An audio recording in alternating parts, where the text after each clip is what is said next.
Hey folks, Charlie Westeros here, and before I get into my predictions for Season 7 and 8 of Game of Thrones, I want to make an announcement real fast. First off, a big thank you to Geek Fuel for sponsoring this video. Geek Fuel is a subscriber box where they send you some exclusive t-shirts, toys, and geek-themed collectibles every month. This month is Game of Thrones themed, and what's especially awesome about that is there are some really awesome exclusive GOT items in the box. Can't show you the items now, but maybe I will in an upcoming video, so stay tuned for that. Also, I know it's probably easy for me to sit here and say, sign up for Geek Fuel, but it's honestly such a convenient service for me right now, especially since I'm back living in rural Quebec. And there really aren't many decent geeky-themed stores where I can buy some Game of Thrones and other geeky merchandise. And if you follow my Instagram, you know how much Throne stuff I collect.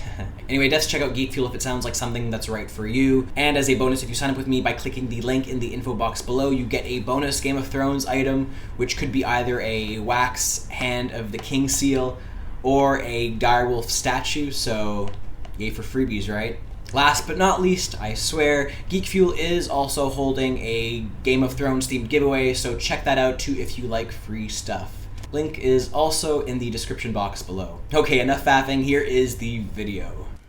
Will I really be able to ride? You will. On horseback, you'll be as tall as any of them. Is this some kind of trick? Why do you want to help him? I have a tender spot in my heart for cripples, bastards, and broken things.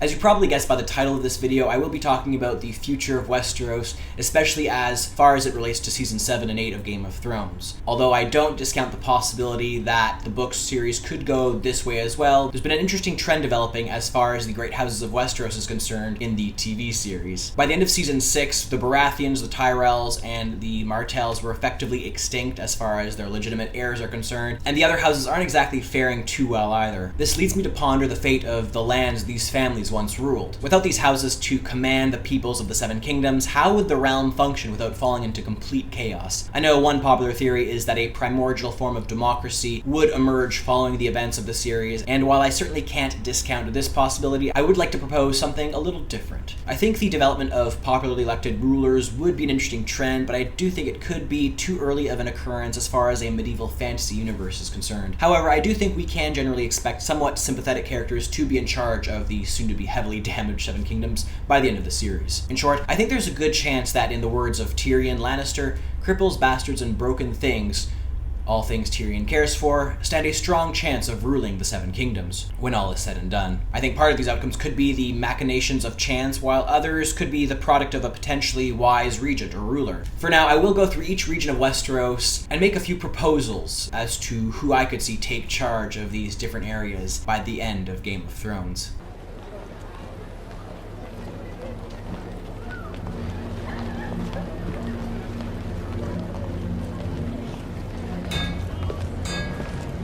Find anything? King Robert's bastard son. Of course, who better to start off with than Gendry? Naturally, House Baratheon was, with the death of Shireen and Stannis Baratheon, completely wiped out in terms of direct known descendants, and their lands to be seemingly left under the direct authority of King's Landing and Queen Cersei, for now. However, I think there is something to be said of Gendry at the very least gaining the title of Lord of the Stormlands. The original Baratheon Lord was himself a bastard, an illegitimate half-brother to Aegon the Conqueror, who was gifted the land after the defeat of the Storm King, and marrying his daughter. I think within the context of the Stormlands, history could very well repeat itself, and a boy who thought himself to be insignificant for so long could become someone great. I could in fact see the show pushing Gendry into a position of kingship, especially if we see the likes of Jon Snow and Daenerys as being heroes or anti-heroes destined to defeat the White Walkers, becoming an integral legendary part of Westeros lore rather than rulership. But of course, that is a topic for a different video. Obara. Obara. You look like an angry little boy. Don't presume to tell me what I need. Forgive my sister. What she lacks in diplomacy, she Do makes... shut up, dear. Anything from you? No. Good. With the apparent extinction of House Martell, it would seem that the best alternative for the area is the Sand Snakes, and yet I can't imagine many show watchers being too satisfied with Dorne left in the hands of these not very likable bastards and Alaria Sand, and that does present a very real question for who would rule these lands. Well, for one thing, the three known Sand Snakes on the show aren't the only children of Oberyn Martell, and this brings me to a book plot that hasn't been addressed yet. if it even will. Assuming they do, however, there is the mysterious character of Alaras, who Sam encounters in Old Town. In the books, Alaras is strongly suspected to be Sorella Sand, one of Oberyn's illegitimate children, and could very well make an appearance as possibly the only likable Sand Snake. Moreover, I think it would be an interesting twist if Sorella, as the potential future Princess of Dorne, met up with Sam, the future Lord of the Reach, and formed a sort of friendship in Old Town with him. Yes, you heard me say that right. I suspect Sam will be the future Lord of the Reach.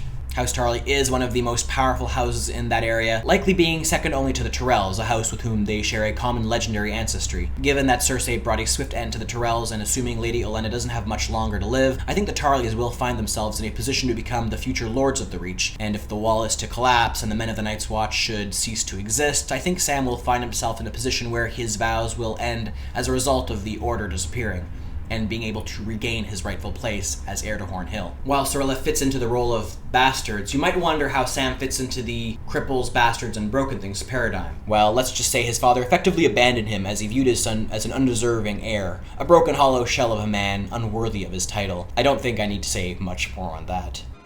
I am Theon Greyjoy, last living son of Balon Greyjoy.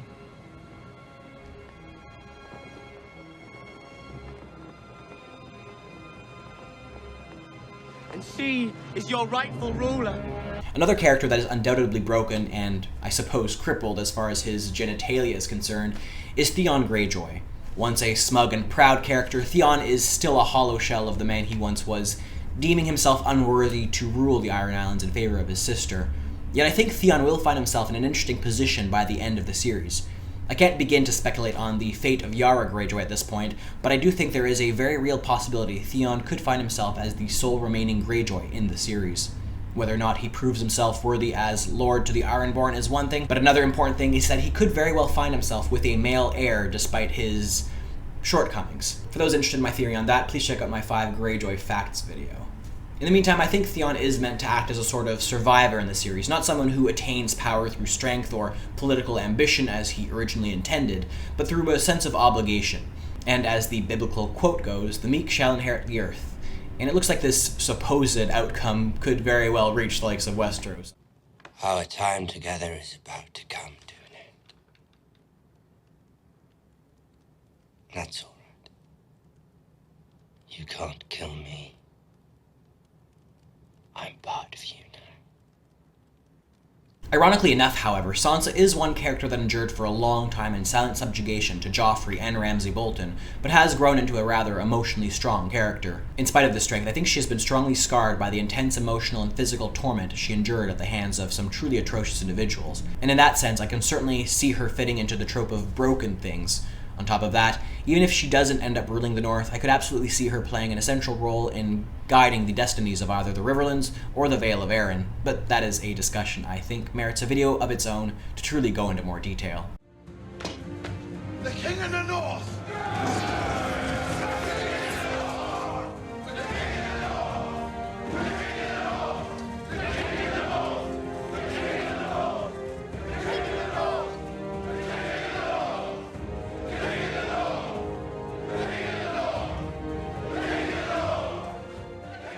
With Jon Snow ruling the North for now at least, and the Trueborn Bran Stark still out there, I think we can say that Jon is one bastard who has attained an impressive level of authority. That said, what happens when and if Bran returns to Winterfell? Wouldn't Bran be the rightful ruler of the North? Certainly we can't discount the possibility that Jon would step aside in favor of his alleged half-brother, especially once he finds out about his true parentage. And with Jon as an apparently illegitimate son of Rhaegar and Lyanna, he does have a significant claim to the Iron Throne, especially in the event that anything should happen to Daenerys. As I go through my thoughts in this video, I realize I've left so many questions unanswered. Since I brought up Daenerys, where does she fit into the scheme of Cripples, Bastards, and Broken Things inheriting the rulership of Westeros? I think one could make an argument in favor of her freeing the slaves of Slaver's Bay as a sort of empowering force to marginalized individuals in the fantasy universe, or of course you could go into the completely opposite direction and say that she doesn't fit into this symbolic narrative, and therefore will not be ruling the Seven Kingdoms when all is said and done. I have a tender spot in my heart for Cripples, Bastards, and Broken Things. One thing I do think is important to state, however, is that Tyrion will undoubtedly play an important role in governance by the end of the series. Not just at Casterly Rock, but for Westeros as a whole. I think we can all agree he is probably the best candidate and absolutely should retain his status as Hand of the Queen, or potentially King. Okay folks, I'm going to end this video here. I realize it was more hypothetical than truly concrete nature, but I do enjoy the way Game of Thrones and Song of Ice and Fire has you thinking about all kinds of crazy thoughts and theories. Now for the important part of the video, let me know what you folks think about my thoughts on the future of Westeros. Do cripples, bastards, and broken things have an important role to play in the future of Westeros, or am I completely out to lunch? As always, thank you so much for watching. Don't forget to hit that like button and subscribe if you enjoyed. And of course, check out Geek Fuel if it is right for you. Link is in the info box below. Or at least try your luck at the Game of Thrones giveaway. Alright, I'll end my video here. As always, I will see you all next time.